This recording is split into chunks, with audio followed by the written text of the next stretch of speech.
Aí está, meus amigos, esta figura tão querida de todos nós, que deixa a sua querida Uberaba, lá em Minas Gerais, para, neste pinga-fogo especial, atender a milhares e milhares de pedidos de telespectadores, repito, vindos de todas as partes do Brasil, para um novo programa, para um novo pronunciamento.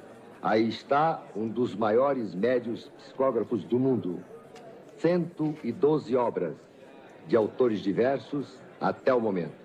Aí está Francisco Cândido Xavier, Chico Xavier.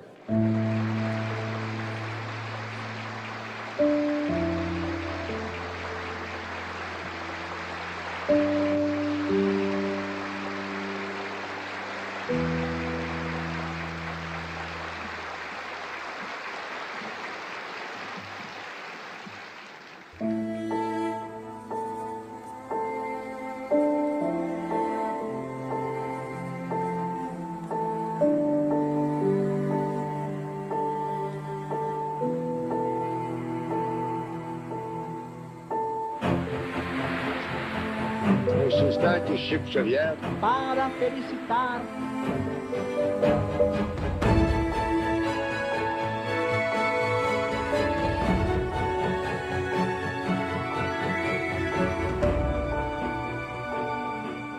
Amar sem esperar ser amado. Amar sempre.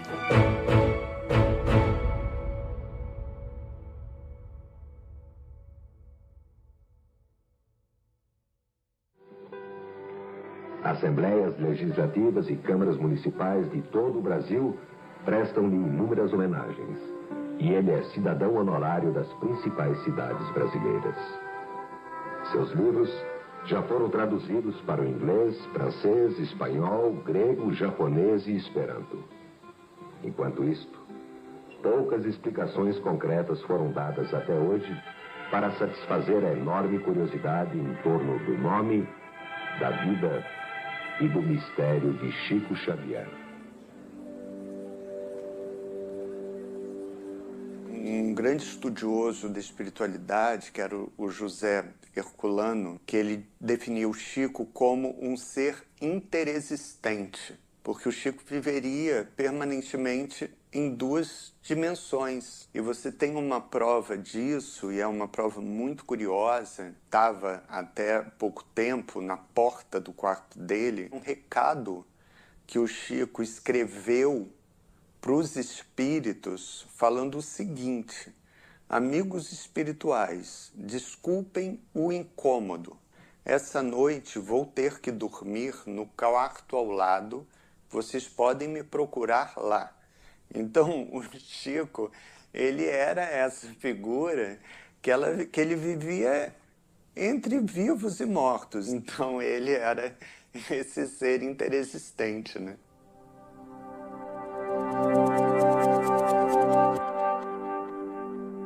O Emmanuel foi o grande orientador da mediunidade do Chico. Desde aquele primeiro encontro no Riacho, que ele estabelece aí um vínculo muito próximo.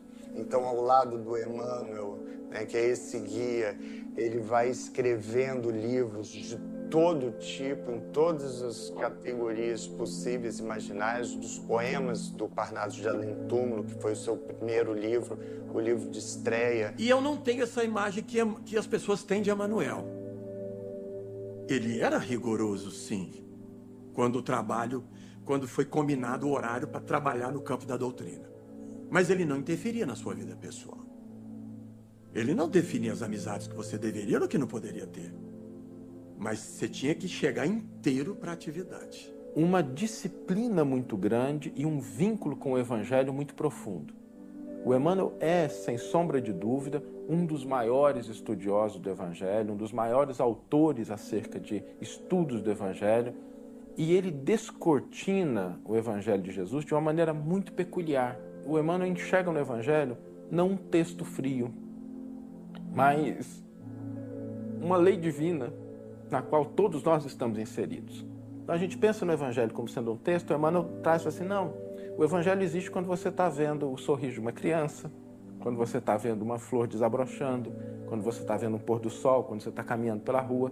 E ele vai desenvolvendo na gente essa sensibilidade. Chico amava Jesus como talvez nós não conhecemos alguém. E ele procurava viver esse amor, não como nós estamos aqui falando, mas vivendo, acolhendo, servindo. Chico costumava muito usar aquilo que Emmanuel falava, de que nós precisaríamos ser mais espontâneos, naturalmente bons, e estarmos mais à disposição dessa espiritualidade. Eu acho que em função dele conseguir fazer isso, que ele conseguia essa companhia tão agradável de Emmanuel.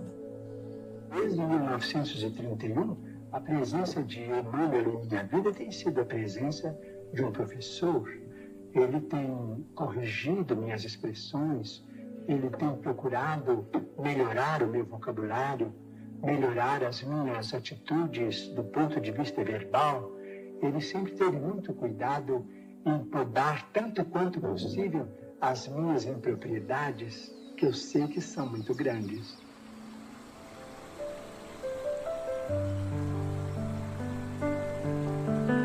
O conhecido encontro com Emmanuel, né? Dezembro de 31.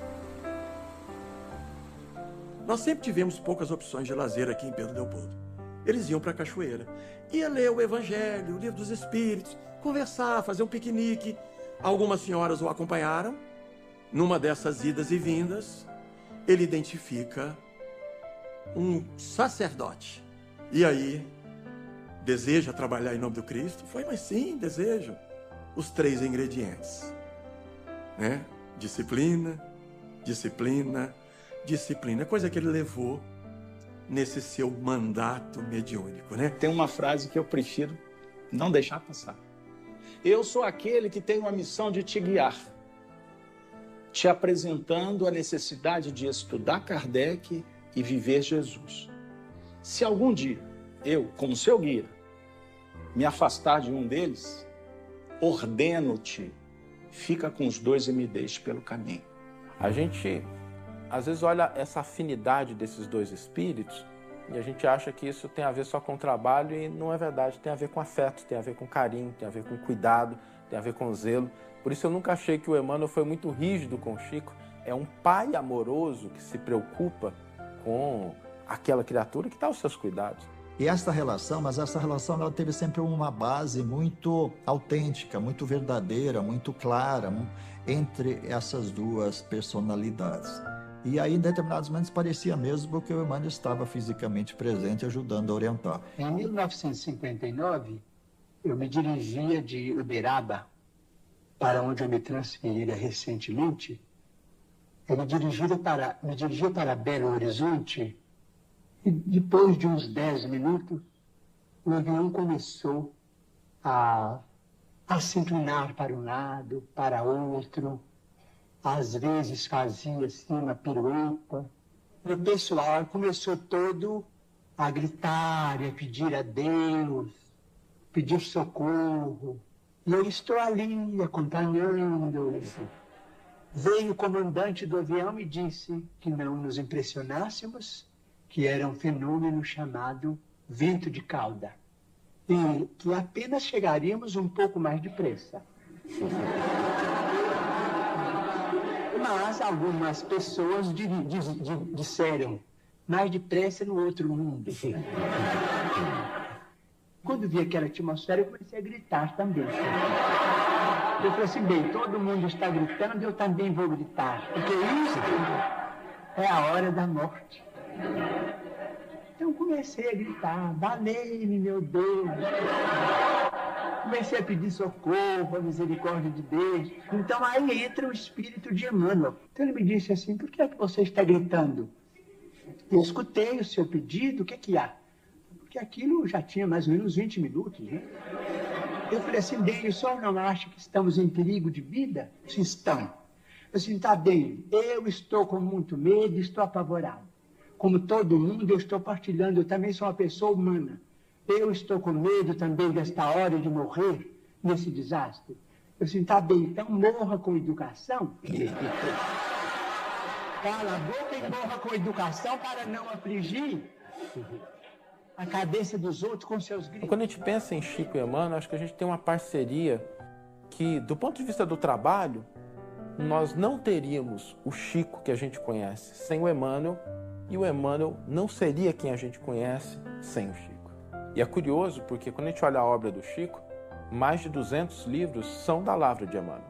E ele nos traz obras assim de variados aspectos, né? Por exemplo, obras autobiográficas, acerca, por exemplo, da experiência dele como senador romano, na época de Jesus, há 2000 anos atrás, né? Ele nos traz essa experiência. E ele não perde nenhuma oportunidade de dar um exemplo de como a gente pode melhorar isso. Ou seja, mesmo relatando os seus erros, os seus problemas, os seus desacertos, ele nos dá uma lição.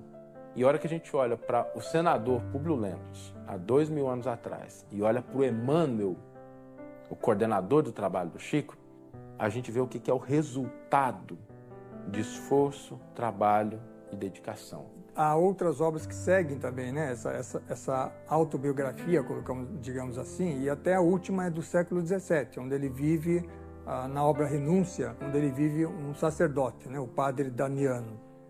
Então, essas são as obras autobiográficas que nos mostram, através dessa vivência pessoal dele, o contexto da época, né? No sentido religioso, político, social, e nos traz várias informações importantes. Quando o nosso amigo espiritual Emmanuel começou a escrever o livro há 2000 anos, eu comecei a ver uma cidade que depois vinha a saber que era Roma. A ver jardins, a cidade, e aquilo me conturbou um pouco, me causou um certo assombro. Tendo perguntado a ele então me disse que eu estava escrevendo com ele como alguém debaixo de uma hipnose branda. Eu estava no pensamento dele, conquanto eu não soubesse as palavras que ele escrevia. E assim tem sido até hoje. As outras obras dele são as obras históricas. Aí nós temos a obra Paulo Estevão, que nos traz bastante informações acerca do trabalho de Paulo, né, na difusão do cristianismo. Nós temos também as obras filosóficas, né, que ele coloca, mais de cunho filosófico, como o Consolador, por exemplo, onde ele nos dá a visão espírita de aspectos da filosofia, mas também da ciência e da religião, né? E, finalmente, as obras onde ele faz comentários aos evangelhos dos 4 evangelistas, os Atos dos Apóstolos, as cartas de Paulo, né? E ali, então, ele desenvolve várias obras que são muito utilizadas para a preparação nas nossas tarefas nas casas espíritas. E Emmanuel, como grande educador que é, né, e o grande divulgador, principalmente do Evangelho, a gente tem um cuidado muito grande em fazer essa divulgação. Porque a doutrina, como o próprio Chico disse, sem o Evangelho, é mais uma ciência, né? Então, o Evangelho a gente faz questão de manter sempre muito vivo aqui na nossa casa. Nós fizemos o estudo dos prefácios do livro do Chico Xavier, o título Estudando os Prefácios de Emmanuel. Porque sempre a gente ouviu do Chico e ele falava isso nas entrevistas, não existe Chico Xavier só, é Chico Xavier e Emmanuel. Quando não é o Emmanuel que prefacia o livro do Chico, naturalmente é com ordem dele. Aquele prefácio do Novas Mensagens é histórico, revelador, mostra o trabalho da espiritualidade para implantar o cristianismo na Terra e o espiritismo. Fora essa obra do Emmanuel, a gente pode destacar a obra de André Luiz.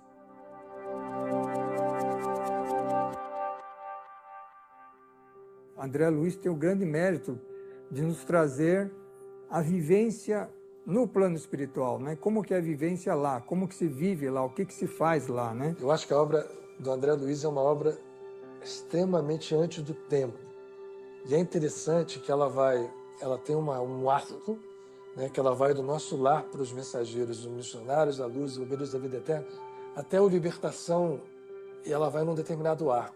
Depois ela começa a abordar o lado humano da história e entrar em dramas humanos que são precursores das visões sociais modernas de hoje. A obra de André Luiz, do espírito André Luiz, onde ele descortina o mundo espiritual da ciência, onde são trazidas informações na ciência que 30, 40 anos depois, a ciência acadêmica vai descobrir o que o Chico já tinha escrito, deixou escrito. Isso está aí provado através de documentários científicos. Então, por exemplo, nos domínios da mediunidade é fundamental para explicar o fenômeno mediúnico. Eu diria que é um complemento ao Livro dos Médiuns, né, de Allan Kardec. E tem obras mais complexas ainda, né, como a Evolução em Dois Mundos, onde ele trabalha, na verdade, ele trabalha ali na noção do corpo espiritual, né, que seria, para nós humanos, é o nosso perispírito. Ele vai trabalhar toda essa evolução do corpo espiritual, vai dizer que, além desse corpo físico que nós, como espíritos, temos, nós temos um corpo fluídico, que é o corpo espiritual, né? Não só nós, mas todo ser vivo tem. Então, André Luiz explica como esses primeiros espíritos que estavam se tornando humanos e que também ainda tinham o pensamento fragmentário, aos poucos, com a ajuda dos amigos espirituais, eles vão organizando o seu pensamento para transformá-lo em pensamento contínuo, não é? Porque todo o processo evolutivo, a gente já sabe, ele se faz lenta e progressivamente, fase após fase. E ali ele trabalha muito com conceitos da biologia, conceitos atuais, né, da biologia e da química. Então já são obras de estudo mesmo, né, mais aprofundados. E outra obra, Mecanismos da Mediunidade, né, onde ele vai explicar o fenômeno mediúnico em si, né, e vai usar como analogias conceitos trazidos da física. Então são obras assim fundamentais que André Luiz nos traz. O Mecanismo de Mediunidade, por exemplo, né, e o Evolução em Dois Mundos, tem coisas que precisam ser lidas com mais profundidade, mas já antecipam em muitos avanços que a física só foi atingir na década de 70, na década de 80, na década de 90 do século passado. E são livros da década de 50. Como é que forma um órgão? A gente hoje sabe. Naquela época ninguém sabia. DNA, RNA mensageiro, que foi criando proteína. Os campos, mostrando que o perispírito é um campo informacional. Esse campo informacional já é descrito nos livros do André. O perispírito funciona como um molde, mas não é um molde físico só, é um molde informacional. E aquilo está no livro do André Luiz. Outro livro que é impressionante, de André Luiz, também psicografado por Chico Xavier, é Missionários da Luz, especialmente o capítulo 4. Então, o mentor Alexandre, o que ele faz? Ele não só, ele dá uma lição de como a humanidade devia ser mais atenta ao respeito à vida dos animais, à capacidade de sofrimento dos animais, mas também ele coloca um pé discutindo a questão da alimentação carnívora. Então, há muita coisa ali interessante, mas também há muita coisa que eu deixo de molho, porque é a opinião de um espírito por um médium, né? Então, temos sempre que fazer essa consideração. Então, por exemplo, aquela coisa dos corpos ovoides, que seria um retrocesso do perispírito. Não sei se isso, até que ponto isso contraria Kardec. Será que é verdade ou não? Mas ele estava vendo, o que será que ele estava vendo? Como ele interpretou? Será que interpretou certo? Ele, inclusive, no livro, várias vezes assim, isso a gente não consegue contar ainda na linguagem humana. Essa expressão aparece várias vezes ao longo da obra do André. Assim, ainda não consigo dizer isso com todas as palavras, porque não tinha nem como falar. A obra de André Luiz é tão rica, que vários médicos profissionais da Associação Médico Espírita de São Paulo já fizeram alguns trabalhos resgatando informações da obra de André Luiz, pioneiras, e comparando-as com informações da literatura acadêmica. Aquele capítulo, A Casa Mental, onde ele antecipa, né, uma coisa que a neurociência mostra hoje, né, as estruturas do cérebro, as estruturas primordiais, que eram conhecidas, mas era uma coisa... E mostra que aquilo na prática, que o cérebro humano era um aparelho fantástico, mas vinculado a um cérebro espiritual. E o lobo frontal, aqui está o campo da consciência superior. O que a neurociência nos diz hoje? Quando a pessoa medita, que ela vai ativar o lobo frontal. E hoje a obra dele está disponível em vários idiomas para que a ciência acadêmica descubra essa ciência espírita que, para nós estudiosos, é uma nova revelação, é uma revelação do que ninguém tinha conhecimento. são obras que vão ser mais estudadas em nível de ciência do mundo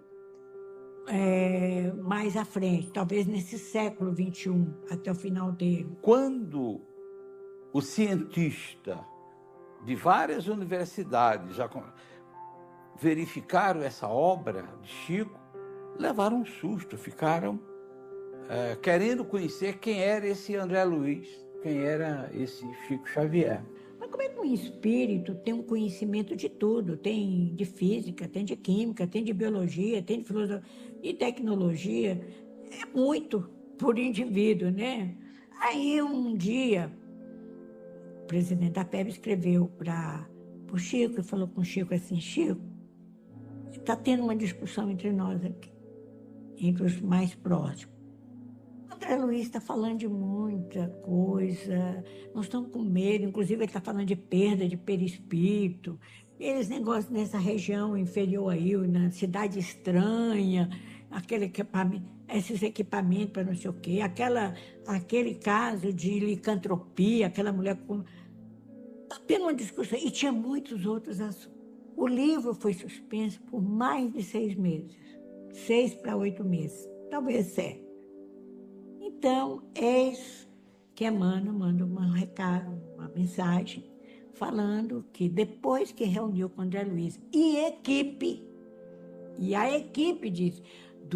dele, do cientista, eles resolveram refazer o livro e pedia que aqueles que tinham feito aqueles capítulos anteriores que fossem eliminados, que fossem rasgados, para não criar nenhum problema, que ele ia começar do início.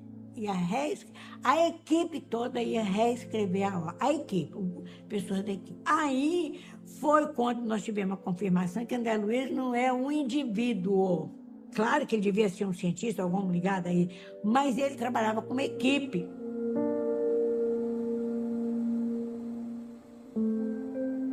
Quando Emmanuel apresentou André Luiz para ele, para o Chico, os dois conversavam, ele vai iniciar um projeto, um trabalho com você, escrever livro, não sei o que. E na hora que estão indo embora, ele pede licença e pede qual o nome que eu me refiro ao senhor, para eu poder nós conversar. Ele viu o irmão do Chico dormindo. É uma história bem conhecida que foi publicada. Ele falou: qual é o nome do seu irmão? Ele falou: André Luiz. Ele falou: então meu nome é André Luiz. Ele tinha uma cama, tinha outra. Ele dormia do lado esquerdo e eu dormia do lado direito. Dormia ele e eu, só. Aí o espírito apareceu e ele queria saber quem era que estava ali. Aí ele disse: esse moço que está dormindo aí, eu chamo, é o nome dele. Agora, André Luiz, muita gente questiona qual era a identidade dele. Mas Chico dizia que era o Dr. Carlos Chagas. Ele era o Dr. Carlos Chagas, um grande sanitarista, que se valeu de um pseudônimo.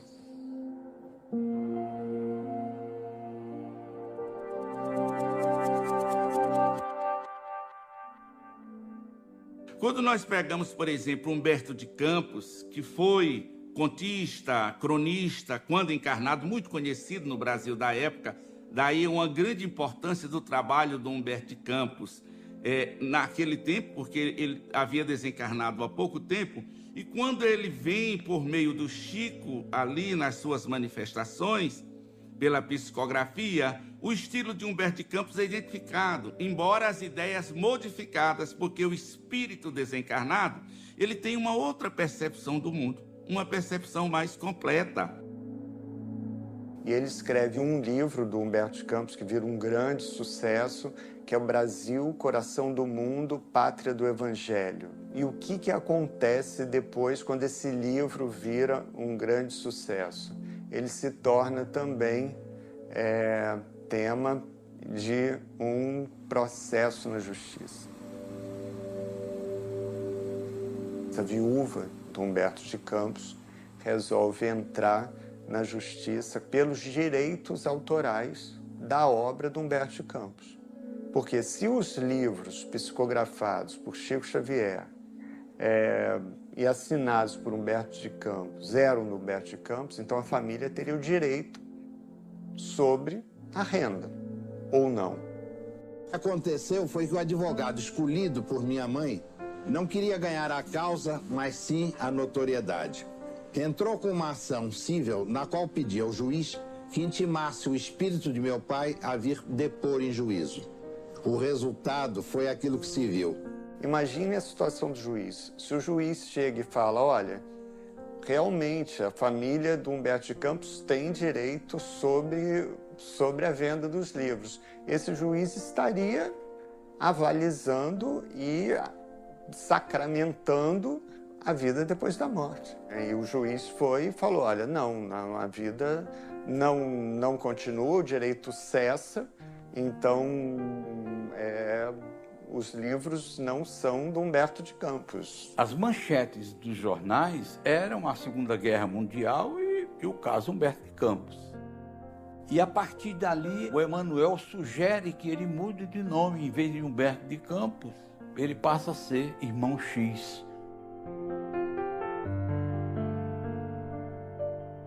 Mas vocês vejam que coisa curiosa, né? A mãe do Humberto de Campos, ela manda uma foto do filho, logo depois do processo, para o Chico Xavier, com uma dedicatória muito carinhosa, agradecendo ao Chico por ser intermediário dos textos do filho, né? E reconhecendo nos textos a presença do Humberto. Quer dizer, para a mãe, o Humberto estava vivo através de Chico. Quase 50 anos depois, em nome de uma família, veio cumprimentar e abraçar Chico Xavier. Doutor Humberto. Chico, muita gente. O senhor está aí nesse instante o abraço de Humberto de Campos Filho, filho do grande escritor. E é muito curioso também que no primeiro livro que ele psicografa como Irmão X, que é o Lázaro Redivivo, quer dizer, o próprio nome já diz, né? Quer dizer, ele reviveu como Lázaro. Ele se torna espírito espírita. Provavelmente, na minha cabeça de pesquisador, o Emanuel deve ter aberto para ele um mundo onde ele desconhecia. E nos livros seguintes, ele começa a fazer novas revelações do mundo espiritual intelectual, filosófico. Embora, com certeza, Emmanuel também tenha supervisionado esse trabalho do Humberto de Campos, mas ele deixa Humberto livre, porque a época em que Humberto vem pelo Chico, ele estava na moda, porque tinha desencarnado há pouco tempo. Então era um atestado dessa liberdade, talvez. É o único autor que nós não encontramos Emmanuel prefaciando as obras, é Humberto de Campos.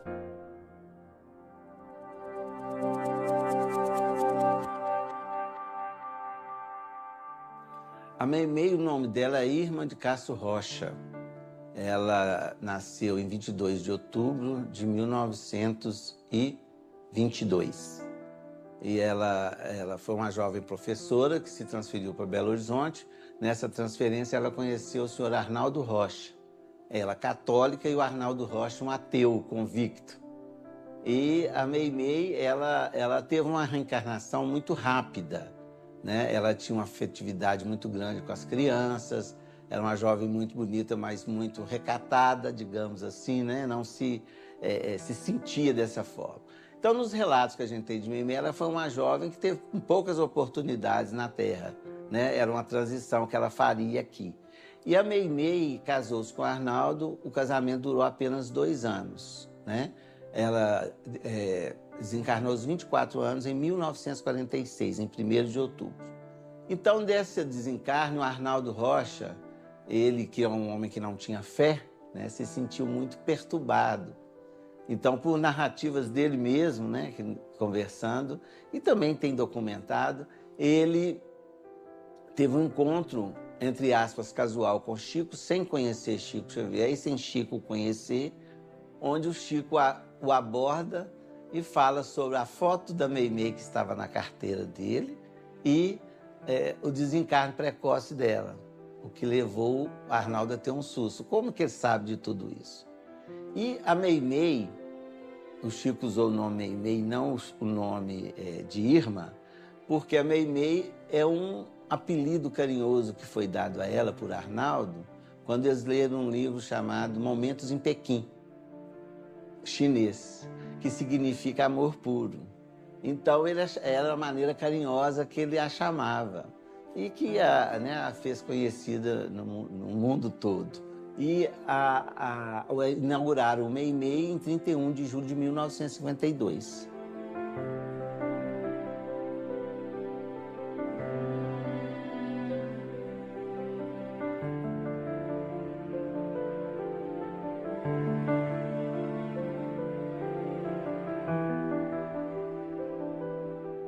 E o Chico, nessa época, o Luiz Gonzaga já tinha um movimento, né, respeitável, digamos assim. O Chico já era muito conhecido. E lá eram as reuniões públicas de psicografia e de receituário, através do Dr. Bezerra. Nos anos 50, o Chico passou a escrever receitas médicas para as pessoas que procuravam ele, em Pedro Leopoldo, assinadas pelo Dr. Bezerra de Menezes. O Dr. Bezerra ele é conhecido, né, na comunidade espírita como o médico dos pobres, na verdade, né? Então, até hoje, ele é uma entidade muito atuante, né, nas curas. O que mais tem no Brasil hoje é instituição que presta serviço de cura e que tem a mentoria, né, que tem a assistência de equipes que seriam coordenadas pelo Dr. Bezerra. Demorou muito para o Dr. Bezerra construir essa equipe. Essa equipe não veio agora com ele famoso, não. Veio muitas entidades que já tinham convivido com ele em outras vidas, espíritos muito antigos que tinham sido com vestimentas diferentes, tudo. Então viu agora a possibilidade de transmitir algo, fortalecer mais, e ali estavam, agora, dando ânimo, coragem e alegria também. E o Dr. Bezerra, segundo Chico, fazia parte da equipe dele, né? Assim, da equipe de assistência, estava ao lado do Emmanuel.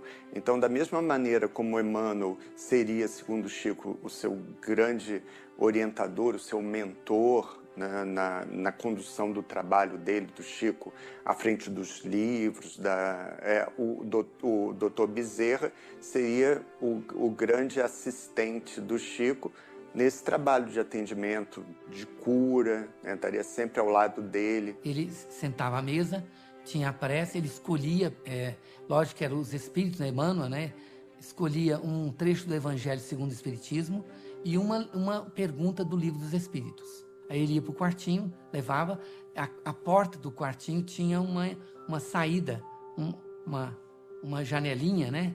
Para ele, de vez em quando, chegava os receituários e alguém lia lá fora, chamava fulano de tal. Então, eram mais de 500 receitas, né, por noite. Laudelina Maria de Jesus, Maria de Lourdes Ramos,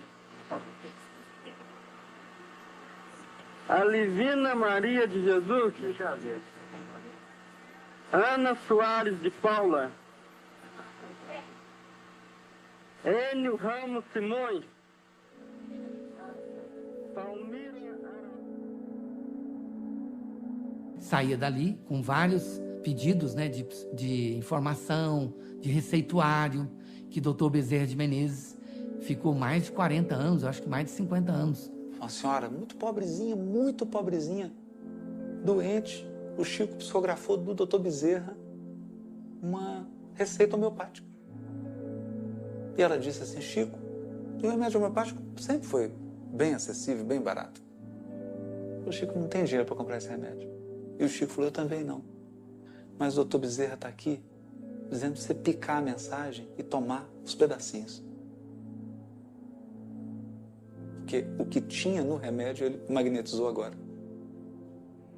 E ela pegou a mensagem, tomou a mensagem.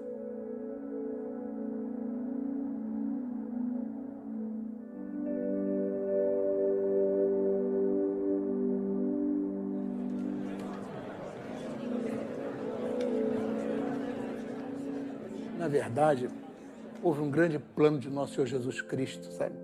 Que envolveu o Chico como o intermediário aqui e uma pleiade de espíritos do bem que vieram trazer uma luz nova para o mundo, em várias feições científicas, filosóficas, religiosas, que na verdade o espiritismo é a integração de tudo isso. Esses espíritos de altíssimo padrão vieram para, através do Chico Xavier, trazer essa mensagem. A gente sabe, por exemplo, que o Emmanuel foi dado a ele a coordenação da psicografia. Mas, por exemplo, a Isabel de Aragão, que é considerada santa na Igreja Católica, né, de Portugal e de Algarve, do século XIII, foi dada a ela a condução da tarefa da caridade do Chico. Dr. Adolfo Bezerra de Menezes foi dado a ele a tarefa da psicografia de receituário homeopático. Então, cada espírito teve uma missão definida. Eu daria tudo para conviver, não com os milhares de espíritos superiores que ele conviveu, porque alguns ele nem cita.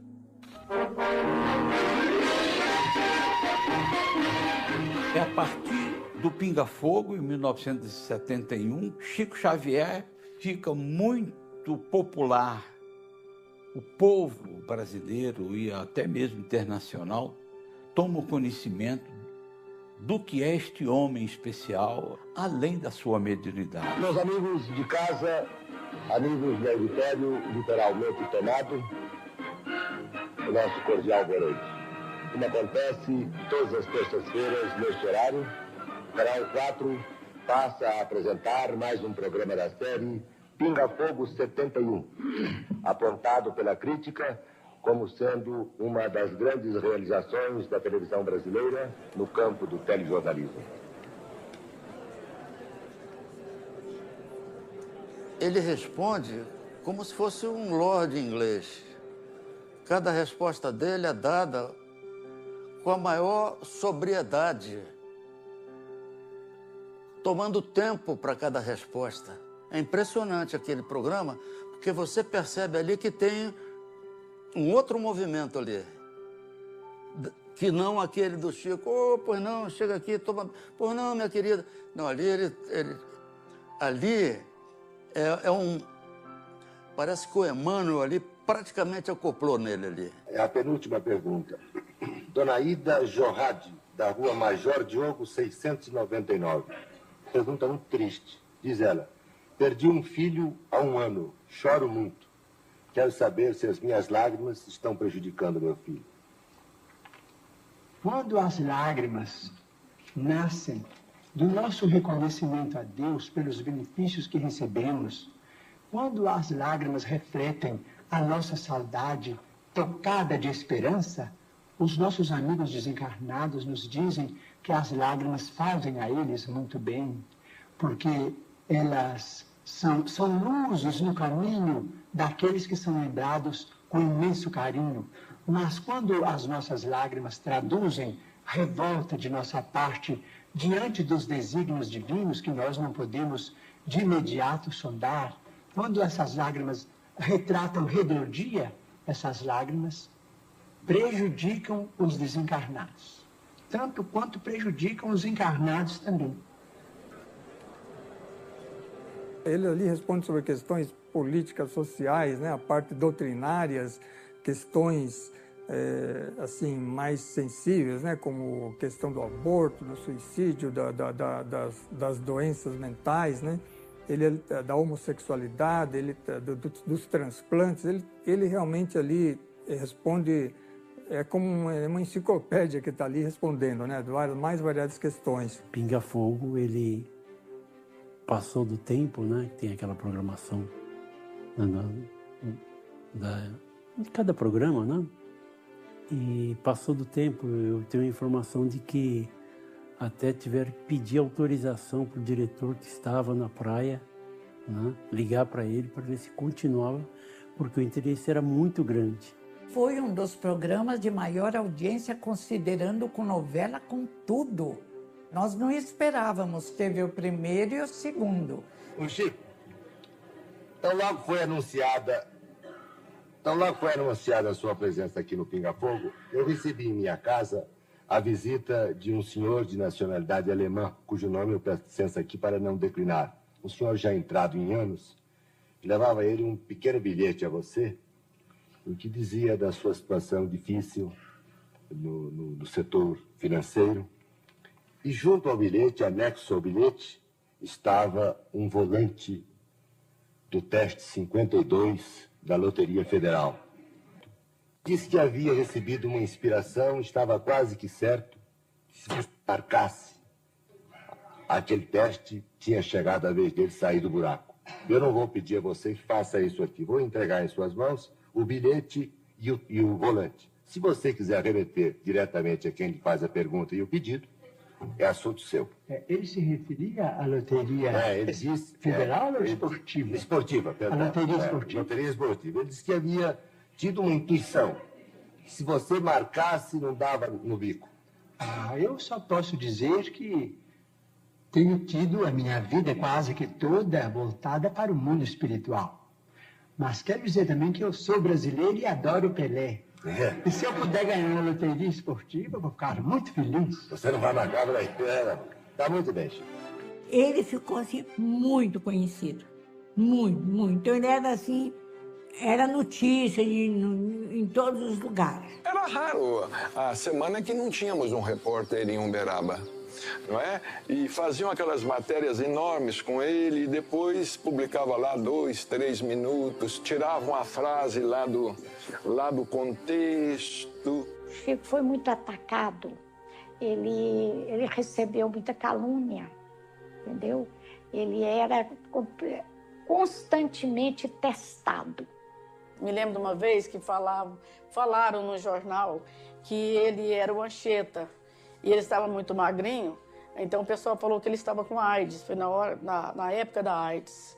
Eu cheguei aqui, ele estava chorando muito. Uma vez a gente encontrou, a gente estava lá no Grupo Espírita da Prece, e parece que eu não vou falar o nome do jornal, tinha um jornal lá de Uberaba, que fez uma crítica para o Chico, como se o Chico não recebiam as pessoas. E ele falou assim, mas como eu não recebo as pessoas do Brasil todo? O meu Grupo Espírita da Prece está aberto para todos. É papel da imprensa procurar descobrir as fraudes, as pessoas que dizem ser o que não são. A imprensa mais trabalhou o bem para o Chico Xavier. Todas as emissoras de televisão do Brasil fizeram especiais com Chico Xavier. Começa agora no Fantástico uma reportagem especial sobre Chico Xavier. Chico Xavier, intermédio de Chico Xavier. Na TV Tupi ele foi no jornal, no Clube dos Artistas. Na TV Record ele fazia um programa ao meio-dia com o jornalista Hélio Ansaldo.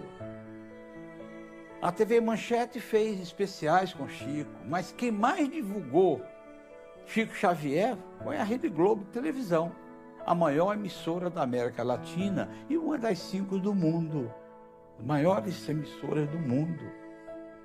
Fez vários especiais, Globo Repórter, 6ª super indicação do Prêmio Nobel da Paz, candidato ao Prêmio Nobel da Paz, capitaneado por intelectuais.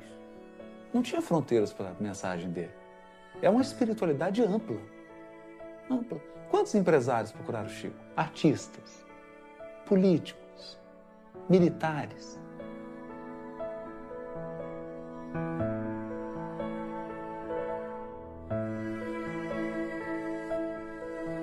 Eu me comovo ao falar do Chico, porque a bondade do Chico é uma coisa invejável. A doçura da voz do Chico, permanente. Mesmo sem forças, eu não sei, vem de algum lugar uma força maior que faz com que o Chico possa estar em todos os lugares. Ele visitava muito a Tarsila do Amaral. Eram diálogos maravilhosos, porque ele estimulava ela a trabalhar. Pinte, Tarsila, continue pintando. O cavalete era colocado em cima da cama e ela pintava. E ele vinha, olhava a obra, e muitos dos quadros dela, ele sugeria nome. O Chico Xavier, eu conheci Aí, assim, fiquei 40 minutos com ele, 40 minutos chorando. E ele falando muita coisa linda, muita coisa...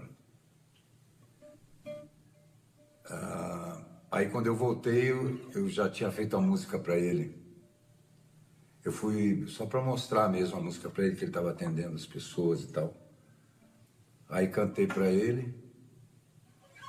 Foi muito legal, muito emocionante. Chico Xavier, Chico Xavier, quem tem ouvidos para ouvir, escuta, escuta, escuta.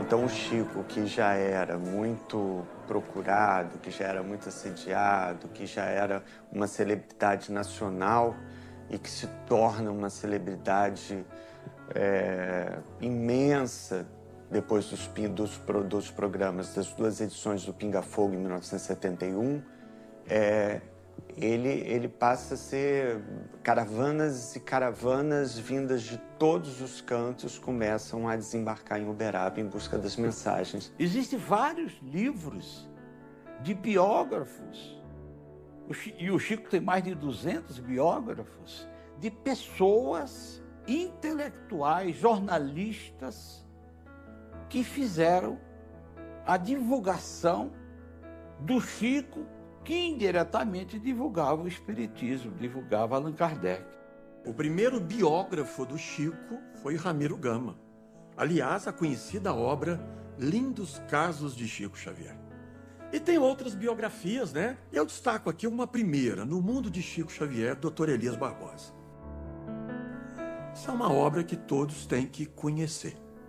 E conseguimos publicar em 2010 a primeira biografia de Chico Xavier em inglês que a gente tem notícia, que foi escrito por Guy Lyon Playfair. E a grande dificuldade de divulgação da obra espírita eram as traduções. Até 2003, inclusive, nós não tínhamos as 5 obras da codificação traduzidas e disponíveis ao público. E livro do Chico, nós tínhamos a Agenda Cristã, que tinha sido traduzido justamente quando por umas pessoas que, quando Chico esteve visitando aqui os Estados Unidos e Europa, em 65, 66, ele entrou em contato, ajudou até a formar um grupo espírita, e aí esse livro, né, a Agenda Cristã, foi traduzido.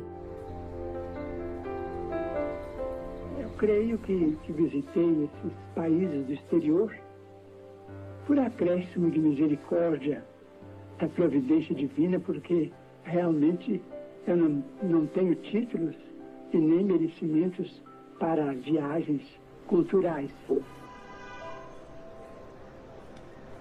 Nós fizemos algumas doações de livros para a universidade em Boston. Em Harvard havia um amigo nosso, psicólogo, que se formou, e fazíamos algumas doações de alguns livros. Ele distribuía para os jovens e eles recebiam aqueles livros e formavam pequenos grupos de estudo naquela universidade, Harvard. Um coração de intelectualidade, de exportação de ciência para vários lugares. E aí foi criado, na época, a Edicei, editora do Conselho Espírita Internacional. As obras eram da FEB, e a FEB, pagando, financiando as traduções, cedeu por um determinado momento ao Conselho Espírita Internacional. E aí, em 2010, o Nestor nos faz um convite para que fosse formada uma editora aqui em território norte-americano, para que estas obras pudessem ser distribuídas e o trabalho de algumas traduções pudesse seguir dando continuidade. E foi o que fizemos. Tem traduções em inglês, em espanhol, em francês, em alemão, italiano, russo, esperanto, grego, finlandês, japonês, polonês, sueco e até húngaro existem traduções da obra do Chico. Eu amo os livros e poder fazer eles realmente chegarem, né, às pessoas. Eu penso na importância que eles têm, né, nessa continuidade, no conhecimento e aquela coisa, nós passamos, os livros ficam, né, como foi o próprio conselho do Emmanuel para o Chico, né? E até tem um livro, O Pão Nosso, que ganhou um prêmio fantástico. 28 estados americanos concorreram e 4 países. Isso foi uma grande reboliço, houve uma medalha de bronze, na época a FEB divulgou e vários outros sites e outras federativas fizeram a divulgação. Nós pulávamos de alegria. Esses livros nunca me pertenceram, eles pertencem àqueles que os ditam, ou os escrevem através de minhas mãos. Isso desde 1927. Quanto mais tempo passa, mais me conscientizo dessa realidade.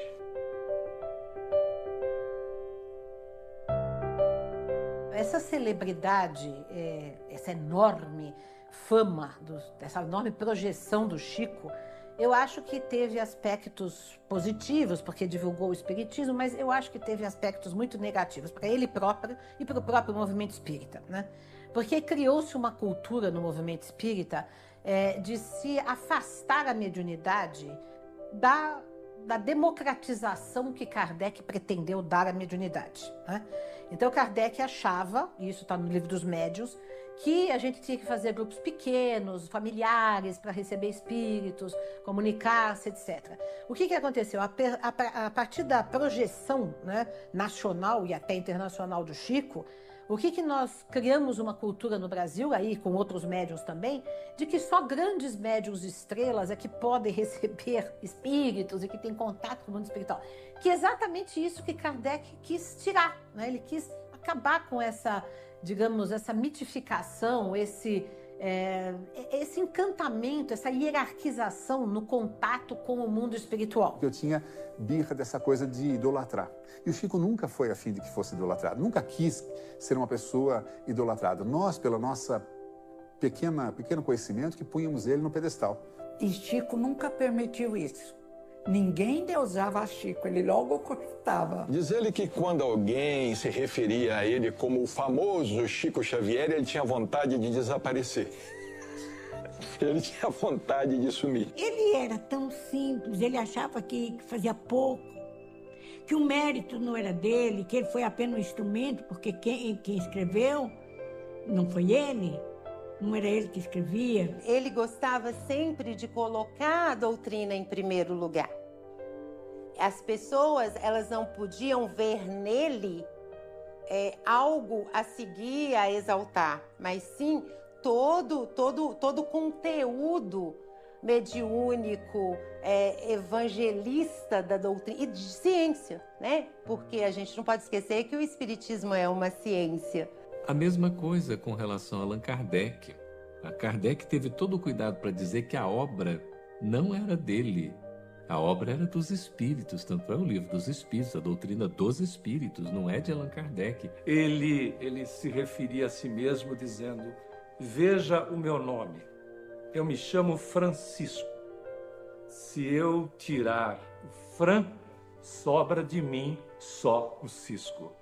Em uma atitude de profunda humildade, sincera. Ele falava, eu sou um cisco. Não quero que fale isso, eu sou um cisco. Sempre ele falou, nossa, meus olhos eu nem vou operar porque são meu freio, senão eu perco essa encarnação.